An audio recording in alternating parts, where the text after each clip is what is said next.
If you've been keeping up with baseball at all this year, you'd know that the MLB has had a massive problem with the new jerseys. Players showed up to spring training after a long offseason and noticed how bad the new jerseys were. The lettering was too small, the jerseys were thin, and they basically looked like they were picked up at TJ Maxx. And even worse was probably the fact that you could see through the pants. Now, once this picked up media attention, the fans joined in, and that's when things got really out of hand. They started to blame Fanatics, which is the manufacturer of the uniforms, and Fanatics at first came out and tried to explain that the material was higher quality and more lightweight, which explained their weird appearance. Now, in all fairness, a lot of the blame shouldn't really be on Fanatics. Yeah, they have a monopoly over not only baseball uniforms, but also NFL uniforms, but they're really just the manufacturers. If you dig deeper into it, it's Nike that's to blame. In 2020, Nike struck a 10-year, $1 billion deal with the MLB to start producing all their jerseys, and their greatest idea was to completely change the jerseys. They claimed that these new jerseys were going to be made from synthetic materials that were higher quality and more lightweight,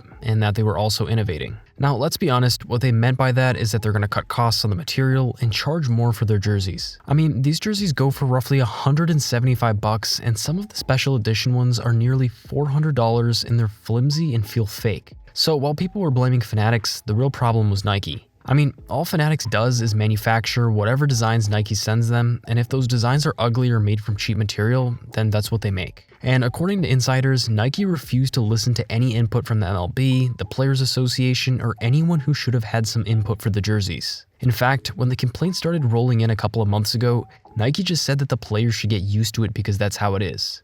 I mean, what kind of company does that? Anyways, after months of complaints, the MLB Players Association finally came out recently and announced that the jerseys are going to be fixed. They said Nike would make the letters bigger and just generally fix how they look. Now, what's pretty hilarious about this is that they actually came out and outright blamed Nike. And it makes sense why. They tried changing something that didn't need to be changed at all. No one was ever complaining about the jerseys prior to this year, and I don't think anybody, including the players, wanted the jerseys to be thin and lightweight. What's disappointing about this, though, is that the jerseys aren't going to be fixed until the start of the 2025 season. Now, this probably has to do with the fact that Fanatics produce jerseys months in advance, and at this point it'd be too late to fix the problem for 2024. Or maybe the better way to put it is that they'd lose too much money if they fix the problem now. Now, I think it's important to also include that even though Nike is 100% to blame for the actual look of the jerseys, Fanatics is equally to blame for the slow rollout of the jerseys. We're already 30 games into the season, and according to the Mets, they haven't worn their black and blue uniforms yet because they haven't received the matching pants from Fanatics. And it's not just the Mets. The Blue Jays finally wore their baby blue jerseys for the first time 30 games into the season because the shipment from Fanatics finally came in. The Cardinals haven't even received their baby blue jerseys. The Giants haven't received their City Connect jerseys, and the list just goes on and on. If you've noticed your favorite team wearing the same jerseys this season without much variation, it's probably because Fanatics and Nike didn't even send them their jerseys yet.